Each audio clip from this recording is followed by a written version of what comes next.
دوستو حضرت مریم علیہ السلام حضرت داؤد علیہ السلام کی اولاد میں سے ہیں۔ ان کے والد عمران اپنے دور میں بنی اسرائیل کے معزز امام تھے اور ان کی والدہ انتا بنت فاقود ایک نیک، پرہیزگار، عابد اور زاہدہ خاتون تھیں، اور حضرت مریم علیہ السلام کی والدہ کی اولاد نہیں تھی، تو انہوں نے اللہ کے نام پر یہ نظر مانی کہ اگر ان کے یہاں اولاد ہوئی تو اسے بیت المقدس کی خدمت کے لیے وقف کر دیں گے۔ جب حضرت مریم علیہ السلام کی ولادت ہوئی تو ان کی والدہ نے ان کا نام مریم رکھا۔ حضرت زکریہ علیہ السلام کو مریم علیہ السلام کا نگران مقرر کیا گیا۔ دوستو زکریہ علیہ السلام نے بی بی مریم کے لیے مسجد میں ایک مناسب جگہ مخصوص کر دی تھی، بس وہاں اللہ تعالیٰ کی عبادت کرتی اور اپنی ذمہ داریوں کے مطابق بیت المقدس کی خدمت پر مامور رہتی۔ دن رات اللہ کی عبادت میں مشغول رہنے کی وجہ سے بنی اسرائیل میں ان کی عبادت ایک مثال بن گئی تھی۔ اللہ کے حکم سے ہی بغیر کسی مرد کے چھوئے حضرت مریم علیہ السلام کے یہاں حضرت عیسیٰ علیہ السلام کی پیدائش ہوئی۔ اس سے متعلق سریتا میری نامی ایک خاتون نے ڈاکٹر ذاکر نائک سے سوال کیا۔ اس نے کہا کہ میں اسلام سے متاثر ہوں اور قبول بھی کرنا چاہتی ہوں۔ میرے اسلام سے متاثر ہونے کی وجہ 2 مرد ہیں۔ ایک سے میں شادی کرنا چاہتی ہوں۔ میں اس کو ہر روز دیکھتی ہوں، جیسے وہ لوگوں سے بات کرتا ہے، جس سادگی سے رہتا ہے، بہت مذہبی بھی ہے۔ ان خوبیوں کی وجہ سے ہی میں اس سے بہت متاثر ہوں۔ دوستو آگے بڑھنے سے پہلے آپ سے گزارش ہے کہ اگر آپ نے ابھی تک ہمارا چینل سبسکرائب نہیں کیا ہے تو اسے سبسکرائب کر دیں، کیونکہ ہم ہر روز اسی طرح کی ایمان افروز ویڈیوز لے کر آتے ہیں۔ دوستو اس خاتون نے کہا کہ دوسرے مرد آپ ہیں۔ میں آپ کو کافی عرصے سے سن رہی ہوں۔ تمام مذاہب سے متعلق آپ کے علم سے مجھے بہت فائدہ ہوا، لیکن اسلام قبول کرنے سے پہلے آپ سے سوال کرنا چاہتی ہوں، جس کے بعد میں فیصلہ کروں گی کہ مجھے اسلام قبول کرنا ہے یا نہیں۔ اور میرا سوال مدر میری کے بارے میں ہے۔ ان کے بارے میں اسلام میں کیسے تذکرہ کیا گیا ہے؟ دوستو یہ سوال آپ بھی سنیے۔ I wish to take up Islam and it's only because of 2 men in my life. That is, I wish to marry a Muslim man, and I see him every day, the way he talks to people and his simplicity, and he is very religious. The second person will be Mr. Zakir. That is because I am watching his speech and it is very informative to know about all the religion. Before I could take up Islam, I have one query to clarify by your end. That is, how is Mother Mary, that is Mary, Mother of Jesus, is described in Quran. Doctor Zakir Naik نے سوال کا جواب دیتے ہوئے کہا کہ میں آپ کو قرآن اور بائبل دونوں کے حوالوں سے آپ کو بتاتا ہوں کہ دونوں مذاہب میں حضرت مریم علیہ السلام کو کیسے بیان کیا گیا ہے۔ قرآن میں ایک پوری سورہ حضرت مریم علیہ السلام کے نام پر ہے۔ اگر آپ بائبل کے 100 سے زیادہ کتابیں پڑھیں تو اس میں ایک بھی کتاب مریم کے نام پر نہیں۔ اگر آپ حضرت عیسیٰ کی پیدائش کا قرآن اور بائبل میں جائزہ لیں تو اس میں بھی فرق ہے۔ بائبل میں لکھا ہے کہ جب جبرائیل مریم کے پاس آئے اور کہا کہ آپ کو بیٹا ہوگا تو مریم نے کہا کہ کیسے بیٹا ہوگا جب کسی سے استواضی تعلقات ہی نہیں ہوئے۔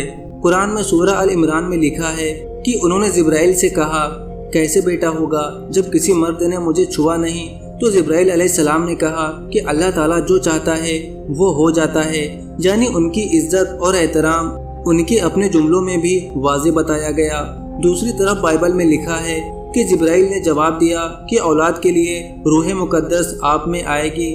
اب یہ پڑھ کر تو انسان سوچ میں پڑ جاتا ہے کہ روح مقدس آئے گی تو کیا کرے گی، یعنی دونوں کتابوں میں جو لکھا ہے اس کا مطلب تو ایک ہی ہے، مگر اس کو قرآن میں زیادہ نفاست اور پاکیزگی کے ساتھ بیان کیا گیا اور بائبل میں ایسا نہیں ہے۔ Mother Mary, Maryam salam, she says that how shall I have a son when no man has touched me?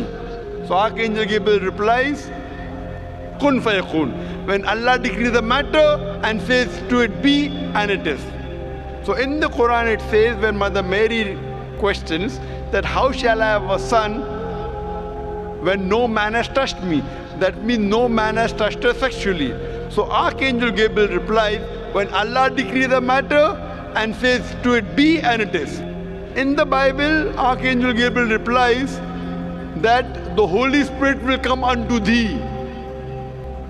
So when a person has to think that what will the Holy Spirit come unto Mary and do what? So it lets your mind wander. It lets your mind wonder, what will the Holy Spirit come unto Mother Mary and do? The meaning is the same. It means that without any male intervention, Jesus Christ, peace be upon him, was born.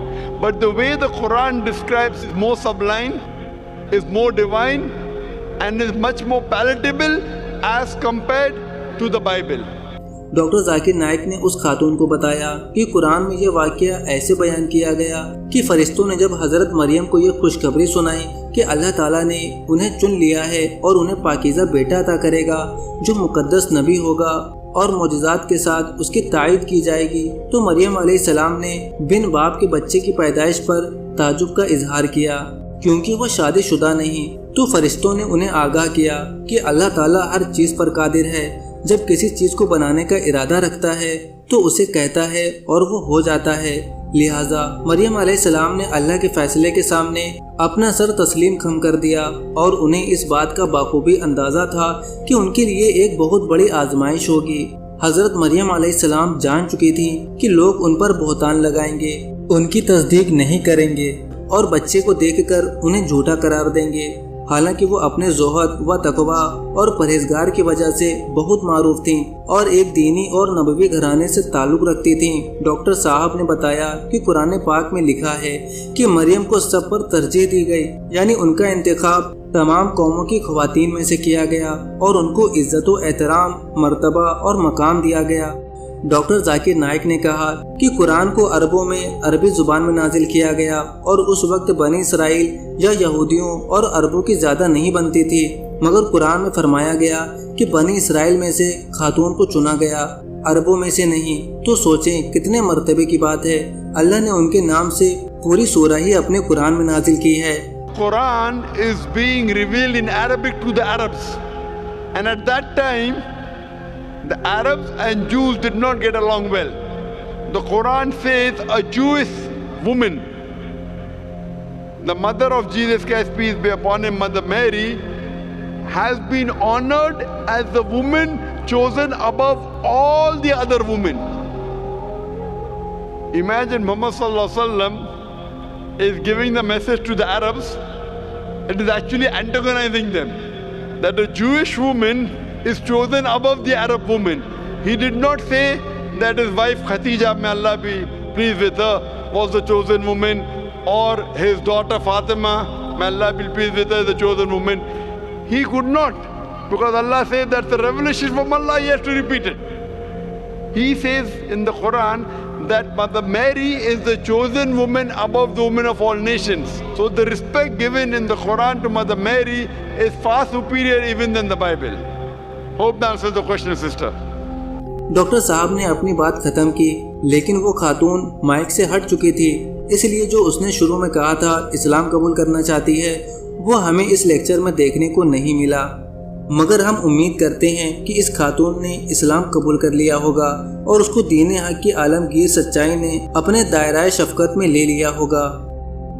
شادی شدہ زندگی خراب نہ ہونے دیں، اپنائیے افریقہ کی جڑی بوٹیوں سے بنی یہ بہت ہی کامیاب آیورویدک دوا، کیونکہ پروسوں میں مردانہ کمزوری کبھی بھی آ سکتی ہے اور ہماری ہنسی خوشی زندگی بھی غموں میں تبدیل ہو جاتی ہے، اور اکثر یہی وجہ دوریوں کا باعث بنتی ہے۔ تو دوستو، اگر آپ بھی اس طرح کی پریشانیوں سے جوجھ رہے ہیں تو ہم سے واٹس ایپ پر رابطہ کریں۔ صرف ایک ہی مہینہ اس دوا کو کھانی ہوتی ہے، اس کے بعد بیماری جڑ سے ختم ہو جاتی ہے۔ اگر آپ اس ویڈیو کو دیکھ کر دوا آرڈر کرتے ہیں تو ابھی آپ کو 25% کا ڈسکاؤنٹ ملنے جا رہا ہے، تو زیادہ سوچیے مت، واٹس ایپ کر کے اپنا پہلا آرڈر بک کریے اور ڈسکاؤنٹ کا فائدہ اٹھائیے۔ Limited stock available.